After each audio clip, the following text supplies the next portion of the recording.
estrada. E as multidões, tanto as que o precediam como as que o seguiam, clamavam: Hosana ao filho de Davi, bendito o que vem em nome do Senhor, Hosana nas maiores alturas. E entrando ele em Jerusalém, toda a cidade se alvoroçou, e perguntavam: quem é este? E as multidões clamavam: este é o profeta Jesus de Nazaré da Galileia. Tendo Jesus entrado no templo, expulsou todos os que ali vendiam e compravam. Também derribou as mesas dos cambistas e as cadeiras dos que vendiam pombas. E disse-lhes: está escrito, a minha casa será chamada casa de oração, vós, porém, a transformais em covil de salteadores. Vieram a ele no templo cegos e coxos, e ele os curou. Mas vendo os principais sacerdotes e os escribas as maravilhas que Jesus fazia, e os meninos clamando Hosana ao filho de Davi, indignaram-se e perguntaram-lhe: ouves o que eles estão dizendo? Respondeu-lhe Jesus: sim, nunca lestes, da boca de pequeninos e crianças de peito tiraste perfeito louvor? E deixando-os, saiu da cidade para Betânia, onde pernoitou. E o povo de Deus diz: amém e amém. Vamos cantar essa música, Vencedores por Cristo, que fala desse episódio.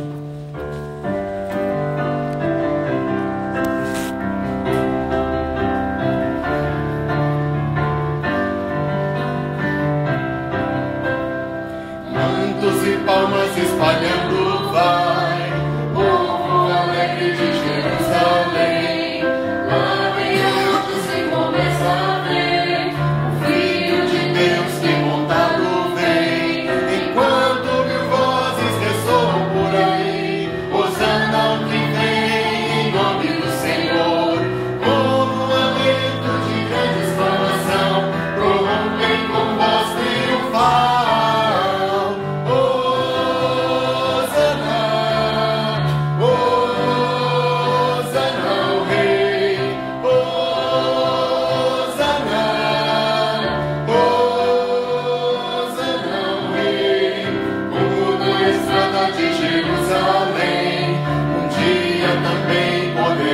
Cantar a Jesus Cristo que virá outra vez para levar-nos ao eterno lar.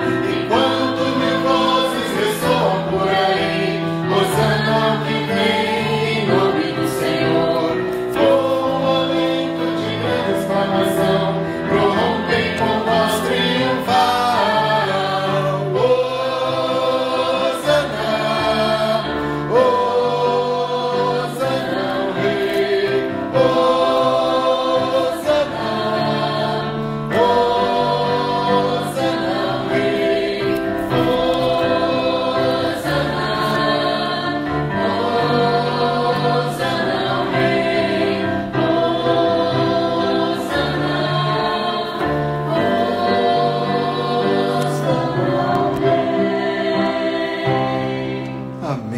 Pode sentar. Essa musiquinha é tão alegre, dá vontade de cantar outros domingos do ano.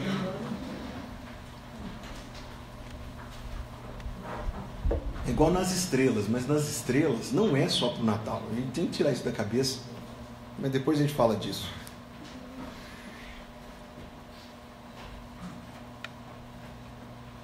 Todo ano o pastor volta a esse texto, nesse domingo, e nós relembramos aquilo que aconteceu na vida do nosso Senhor Jesus. Na entrada da última semana, Jesus tem uma atitude totalmente diferente daquilo que ele tinha tido nos anos anteriores, porque todas as vezes que o povo tentava aclamar Jesus Cristo como rei, ele saía.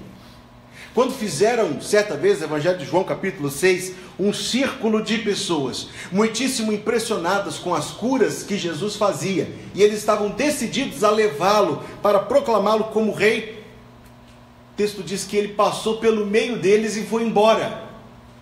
Dentre outras vezes, em que as pessoas ficavam por demais entusiasmadas com Cristo, e ele saía. Mas dessa vez, em particular, Jesus Cristo não saiu.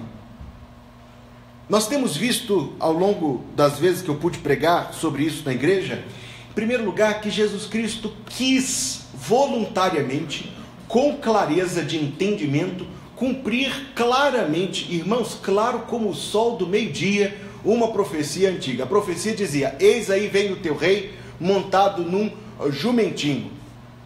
Jesus, antes de entrar na cidade, manda chamar o jumentinho, sobe no jumentinho, entra na cidade, e as pessoas entenderam o que Jesus estava fazendo.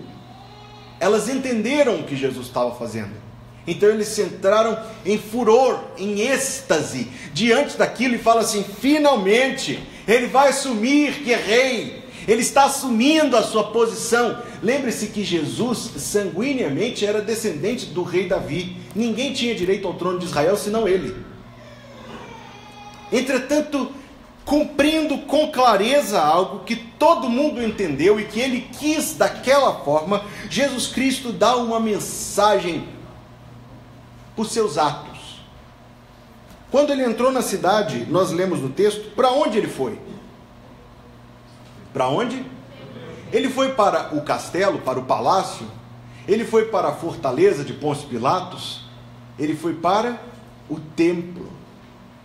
É como se a gente conseguisse visualizar, porque ficavam em dois lados opostos da cidade, o templo e o palácio real, que a multidão fazia o corredor com as palmas para o palácio, e Jesus sai do corredor e vai na direção do templo.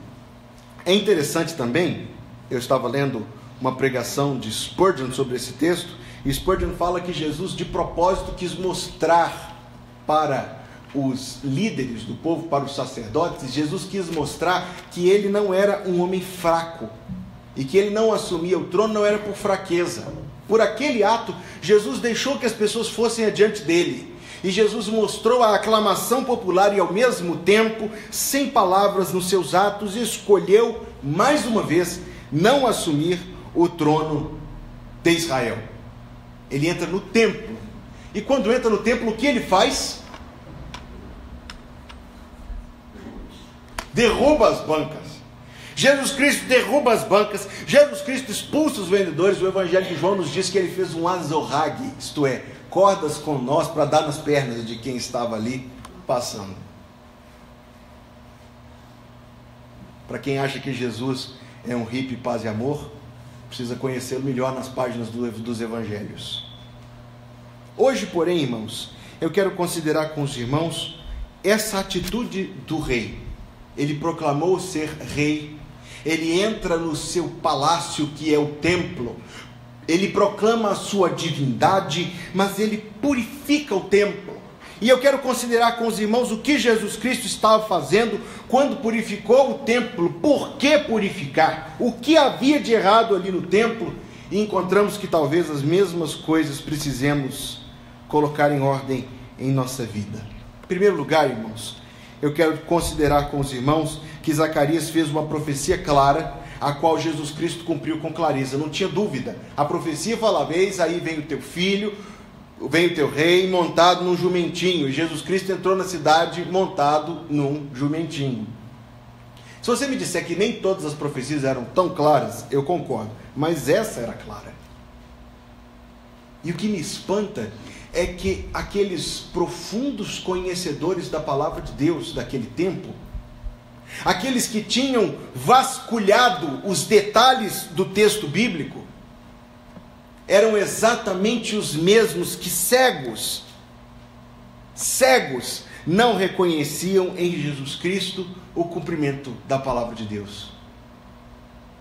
Quando o farisaísmo surgiu, eu quero dizer para os irmãos que ser fariseu era uma coisa muito boa, não era ruim não, porque eles surgiram como um grupo que estava tentando conhecer mais a palavra de Deus. Eles surgiram como um grupo que estava tentando ensinar às pessoas a palavra de Deus. Eles surgiram como um grupo extremamente zeloso da vida espiritual. Não raro, irmãos, não raro na nossa vida, ideias boas deixam de ser tão boas. Você já viveu isso? Um autor inglês escreveu um livro que a gente tem que ler na escola, e eu acho que muitos aqui que estão ainda no ensino médio tiveram que ler A Revolução dos Bichos. Já ouviu falar desse livro? Os bichos decidem expulsar o fazendeiro da fazenda. Olha que coisa ousada. E aí eles vão assumir, e cada um vai cuidar de uma parte, mas quem vai ser o gerente da fazenda é o porco, porque a não ser que ele morra, ele não vai ter muita utilidade. Então, como ele não quer morrer, ele assume a gestão da fazenda. E logo depois, é um livrinho curtinho e até divertido de ler, e logo depois de algumas páginas o porco começa a mandar nos outros bichos e a exigir que as galinhas ponham não sei quantos ovos por dia e que as vacas deem tantos litros de leite. E a fazenda, irmãos, que tinha virado um paraíso, virou um tormento outra vez. Fim do livro, diz que o fazendeiro tentou voltar e retomar a fazenda, e brigando com os porcos, a frase final do livro, você se lembra? É que olhando pela janela, não dava para saber quem era homem e quem era porco. Muitas coisas na nossa vida começam bem. O farisaísmo começou bem, começou zeloso, começou piedoso. Muitas coisas na nossa vida, eu repito, começam bem, mas terminam mal. Muitas coisas em nossa vida começam com pleno potencial, entretanto são aquelas que pouco tempo depois cegam os nossos olhos, ocupam a nossa mente, endurecem o nosso coração para Deus. O farisaísmo começou como aqueles mais zelosos na busca de Deus, e quando Deus veio, eles não reconheceram Deus. O farisaísmo começou como aqueles que mais investigavam as profecias do Antigo Testamento. Quando vieram os magos do Oriente, bateram no palácio de Herodes, disseram assim: nós viemos procurar o recém-nascido rei dos judeus, vimos a sua estrela no céu, viemos adorá-lo. Herodes mandou chamar os escribas, Herodes mandou chamar os conhecedores do livro de Deus, e perguntaram para ele: onde deve nascer? Ah, deve nascer em Belém. Eram os que conheciam, eram os que buscavam, começaram tão bem, queriam tanto, buscavam tanto de Deus, mas quando Deus veio e se apresentou diante deles, com clareza, eles não o reconheceram. Quantas e quantas vezes nós já pudemos observar na vida de um crente que começa um curso, agarra uma oportunidade de emprego, uma amizade, um relacionamento, e aquilo começou tão bem e termina tão mal. Assim como o farisaísmo cega os olhos ao Senhor, endurece o coração à percepção de Deus. Alguém começa: eu preciso me dedicar a tal assunto particular. Pode ser o que você imaginar. E consegue aquilo. Mas depois que consegue aquilo que parecia tanto ser uma bênção, irmãos, aquilo que era desejado tanto como bênção, torna-se um obstáculo ao Senhor. Nada que se coloque entre você e seu Deus é uma bênção. Nada que ocupe o seu tempo de Deus é bom. Nenhuma amizade, nenhum relacionamento, nenhuma atividade que tire o lugar de Deus em sua vida é bom. Não pode ser. De púlpito, de Bíblia, eu digo, é mal. Livre-se disso. Jesus Cristo entrou, irmãos, e aqueles que deveriam ter sido os primeiros a recebê-lo foram os que tramavam sua morte. Isto deve nos impressionar muito. E é interessante que líamos agora mesmo 1 Coríntios capítulo 10, cujo verso 12 nós lemos e diz: se alguém pensa estar em pé, cuide para que não caia. Veja que a reflexão que o nosso coração tem que fazer, irmãos, à luz deste texto, e eu quero ser muito simples e objetivo na minha fala hoje pela manhã, a reflexão que nós temos que fazer é se Jesus Cristo, na mesma forma como entrou no templo em Jerusalém, se Jesus Cristo adentrasse nosso viver, se nós o reconheceríamos, ou se nós estaríamos talvez cegos demais ou ocupados demais para receber o Rei com as honras devidas que lhe cabem. Eu tenho uma tia, minha tia Sueli, quando trabalhava na PUC, uma vez ela estava lá no prédio da reitoria, e ela conta essa história, é até difícil de acreditar, mas é verdade. E ela estava lá um dia à tarde, sozinha, recepcionista lá, tadinha, e entrou um homem com vestes majestosas, suando em bicas, não falava português, e ela não sabia o que o homem queria falar, e ela não sabia o que fazer, pediu o homem para sentar e deu um copinho com água para ele. Ele sentou lá na cadeirinha da recepção, tomando água. Depois entrou um professor da PUC, e o homem viu aquele homem sentado lá com roupas tão imponentes, e se curvou diante dele, e se curvou de novo, e se curvou a terceira vez, e começou a falar naquela língua lá. Era um rei, irmãos, era um rei de um pequeno país lá da África. Posso dizer isso, minha tia conheceu um rei, só que ela não sabia que era rei, ela não sabia nem o que fazer com ele. Mandou ele sentar lá naquelas cadeirinhas duras de recepção, e deu um copinho de plástico para ele.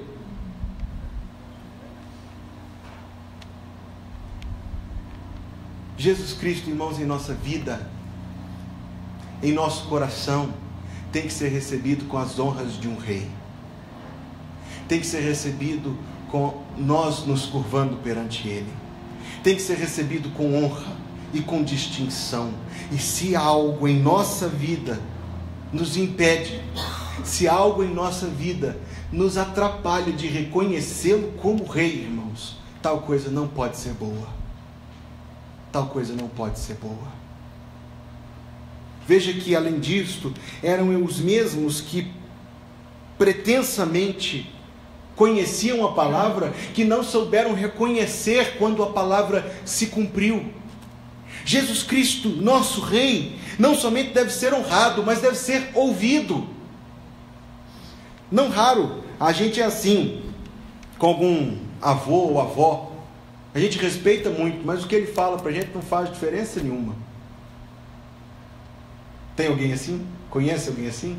É aquela pessoa já de tantos anos de idade que a gente nem dá muita importância porque ela fala, mas a gente respeita. Jesus Cristo não, irmãos. Não somente devemos a Ele respeito, mas devemos ouvi-lo. Devemos ouvir Sua palavra. Ele é o cumprimento da palavra de Deus. Ele é o ápice.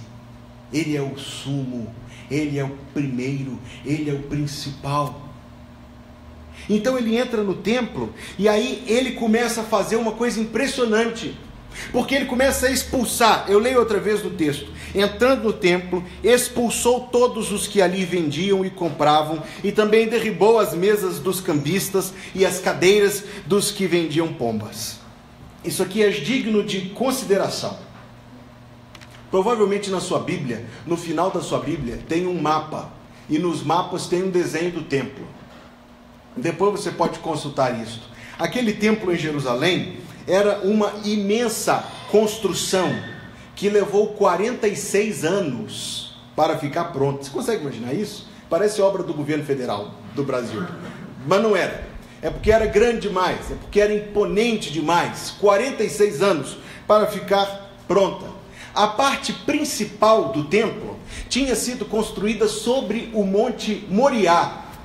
Sim, esse mesmo que você lembrou. O Monte Moriá foi onde Abraão quase ofereceu seu filho Isaque, encontrou a provisão de Deus e desceu o monte falando: Jeová Jiré, Deus proverá. Aquele ponto geográfico tinha se tornado o centro da cidade de Jerusalém, tinha se tornado o centro do templo, o centro do culto.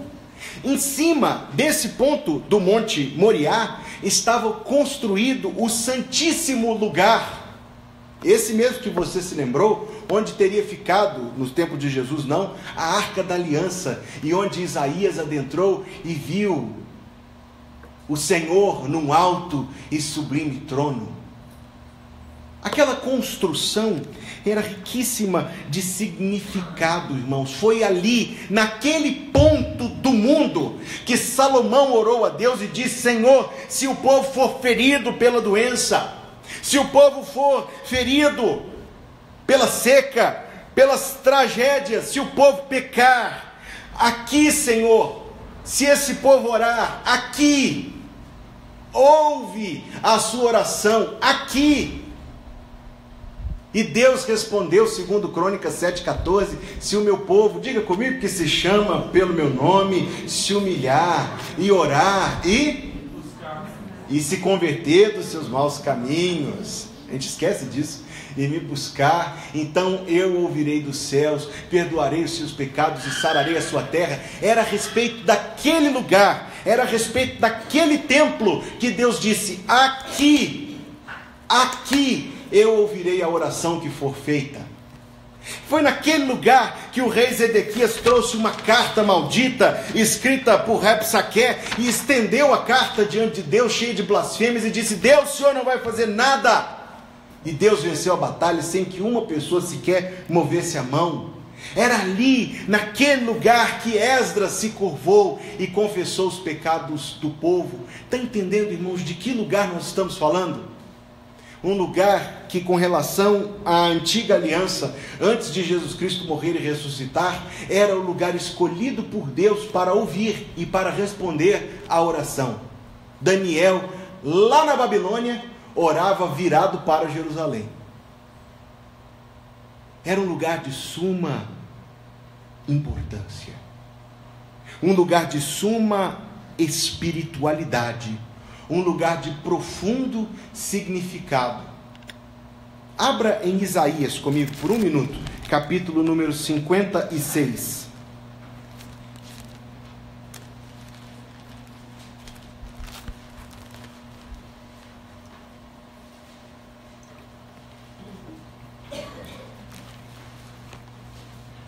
Isaías capítulo 56.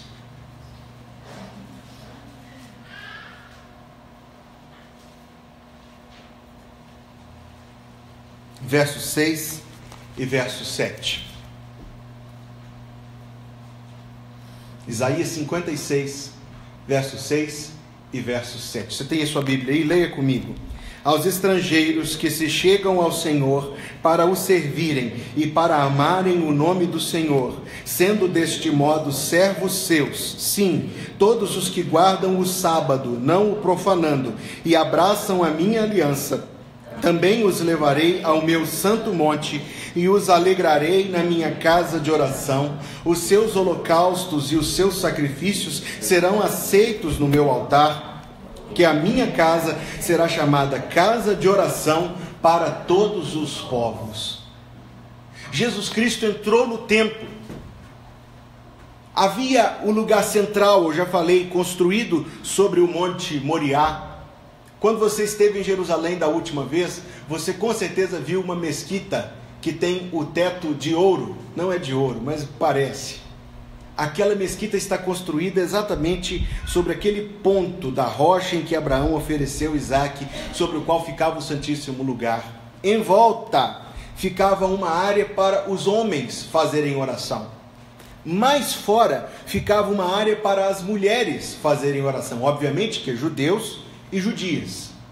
E ainda mais externo ficava um lugar chamado o Pátio dos Gentios, dos estrangeiros, daqueles que vinham de outras nações, não judeus, para orar a Deus. Esse espaço, eu quero que os irmãos compreendam isso, para que a gente possa trazer isso ao nosso coração. Esse espaço era onde estavam levantadas as banquetas da venda, da troca do dinheiro, era onde estava acontecendo a feira. O lugar de oração tinha se transtornado numa feira. O lugar por onde Cristo queria passar estava lotado de banquetas e de gente passando, e de barulho, de vozerio.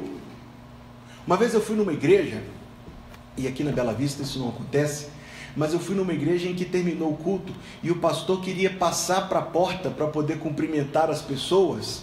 e todo mundo levantou antes do pastor sair, e ele tinha que pedir, dá licença, irmãos, para o pastor poder passar e cumprimentar as pessoas. Eu não sei o que os irmãos acharam disso, mas eu achei bem sem graça. Jesus Cristo queria passar, e não somente ele tinha que pedir licença, não lhe davam. Não somente o lugar que era feito para oração tinha sido transformado em lugar de bagunça, de agitação, totalmente fora daquilo que Deus queria. E para os judeus não fazia diferença nenhuma, porque o lugar deles estava tranquilo. Irmãos, o profeta Isaías no capítulo 40 disse: abrir o caminho para o Senhor passar. Todo vale será exaltado e todo monte será abatido. O caminho de Deus reto para que Deus possa passar. Se isso na sua vida, de maneira muito prática, se o lugar de oração na sua vida está tumultuado, se o tempo que você tem para passar com Deus está parecendo uma feira, e isso não te importa, você não está pensando como Cristo. Talvez cada uma daquelas coisas fosse justificável, e nós somos extremamente criativos, irmãos, para justificar e para dar desculpas das coisas presentes em nossa vida. Sabe por que tinha aquelas banquetas ali? Muito simples de entender. Vinham as pessoas de outros países. Se a gente pega uma moeda, eu não tenho nem sequer uma moeda aqui no meu bolso. Se a gente pega uma moeda nossa, ela tem um rosto, não tem? De quem é aquele rosto? Você já parou para pensar nisso? É a República. Até passa. Mas as moedas que eles traziam tinham deuses idólatras. Não dá para oferecer aquilo para Deus. Então alguém montou uma banquetinha ali e falou assim: não, só aqui no cantinho, para trocar, para não chegar esse dinheiro idólatra dentro do templo. Justificável. O comércio de animais, justificável. Como é que alguém vai trazer o sacrifício, irmãos, de quilômetros de distância? Não traz. Justificável. Tudo muito justificável. Tudo muito explicável. Não fez com que Jesus Cristo mantivesse as banquetas ali. O lugar da oração, isso me cativou o coração. O lugar da oração tinha virado uma feira de agitações. Não deve ser assim na nossa vida. Não deve ser assim em nossa vida. Direi outra vez, não deve ser assim em nossa vida. Nossa comunhão com Deus tem que ser franca, irmãos. Nosso acesso a Deus é livre, aberto por Cristo, pelo seu sangue na cruz. Se Ele abriu o caminho, como poderemos nós entulhar o caminho que Cristo abriu? Se Ele pagou com sangue o nosso acesso a Deus, como poderemos, irmãos, nós trocar por coisinhas do dia a dia aquilo que custou tanto para o nosso Senhor? Pastor Tim falou uma frase ontem, permita eu compartilhar com os irmãos. Ele falou assim: quem vem no domingo de manhã gosta da igreja. Ele falou loves. Quem vem no domingo de manhã ama a igreja. Quem vem no domingo à noite ama o pastor. Quem vem na quarta-feira ama Jesus. Compreendo, irmãos, não quero aqui ser desnecessariamente rude, não. Sem dúvida, muitos de nós temos compromissos. Sem dúvida, muitos de nós temos nossos afazeres. Não é disso que eu estou falando. Eu estou falando da nossa comunhão com Cristo. Nada deve ficar entre nós e o Senhor. A minha casa, ele diz, será chamada casa de oração. Vós, porém, a transformais em covil de salteadores. Nunca antes essa palavra covil tinha me chamado tanto a atenção. A palavra grega que Jesus Cristo usou, na verdade traduzido por Mateus, stellaion, não significa nada para a gente. Você lembra do Alibaba? Você lembra do Alibaba? Qual era a profissão do Alibaba? Qual era a profissão do Alibaba? Devia ser filiado a algum partido brasileiro. E depois que ele fazia o serviço, para onde que o Ali Babá corria? Pode falar, gente, para onde que o Ali Babá corria? Para a caverna. E aí quando chegava na porta da caverna, ele falava: abre-te, sésamo. E a porta da caverna abria, e Ali Babá entrava com todo o dinheiro roubado que ele tinha ali escondido. E quando ele saía, ele falava: fecha-te, sésamo. Quer dizer, é profissional mesmo. Os ladrões roubavam, colocavam na caverna, Ali Babá entrava na caverna, roubava dos ladrões. Obrigado pela correção, fui muito infiel à história. A palavra covil que Jesus Cristo usa é exatamente esta: a caverna onde o ladrão se esconde e da qual sai para roubar mais. O roubo não acontece no covil dos salteadores. No covil do salteador, ele se esconde em paz. No covil ele dorme, no covil ele come, no covil ele conta quanto dinheirinho ele roubou. E depois ele sai do covil para roubar mais. Jesus Cristo, nosso Senhor, irmãos, está falando de uma espécie de espiritualidade na qual as pessoas estão extremamente confortáveis em não mudar de vida. O templo tinha se transformado no covil para onde as pessoas iam, pagavam uma taxa ali, pagavam uma tarifa aqui e saíam de lá com a consciência tranquila para pecar mais. Batia o cartão, cumpria a sua obrigação e saía de lá para fazer tudo de novo. Ó irmãos, o Evangelho, primeiro de tudo, faz transformação em nossa vida. Cada vez que a gente ouve o Evangelho, ele nos muda. Cada vez que a gente recebe uma porção da palavra de Deus, nós somos levados de glória em glória, nós somos transformados na imagem de Jesus Cristo. Não, nós não entramos daqui e saímos daqui para fazer tudo que estávamos fazendo antes. Não, a gente sai daqui um pouquinho diferente de como entrou. A gente sai daqui um pouquinho melhor de como entrou. A gente sai daqui um pouquinho mais transformado de como entrou. É isso que tem que ser, é isso que tem que acontecer. De vez em quando, nós ouvimos, suponha, muito supositivamente que eu estou dizendo, supostamente, um casal, eu falava isso com os jovens ontem à tarde no GC, e aquele casal casou, teve filhos, passou a vida juntos, depois os filhos vão embora, e aí depois que os filhos vão embora, um olha para a cara do outro e diz assim: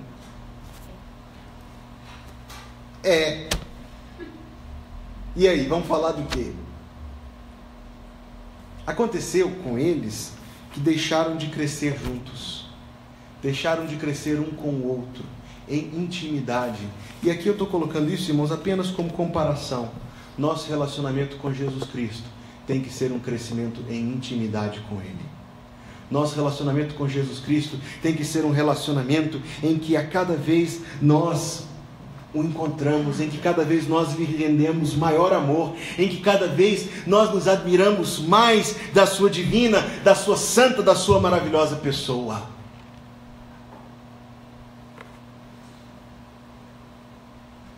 A esperança, porém. Vieram a ele no templo cegos e coxos, e o que ele fez? Ele os curou.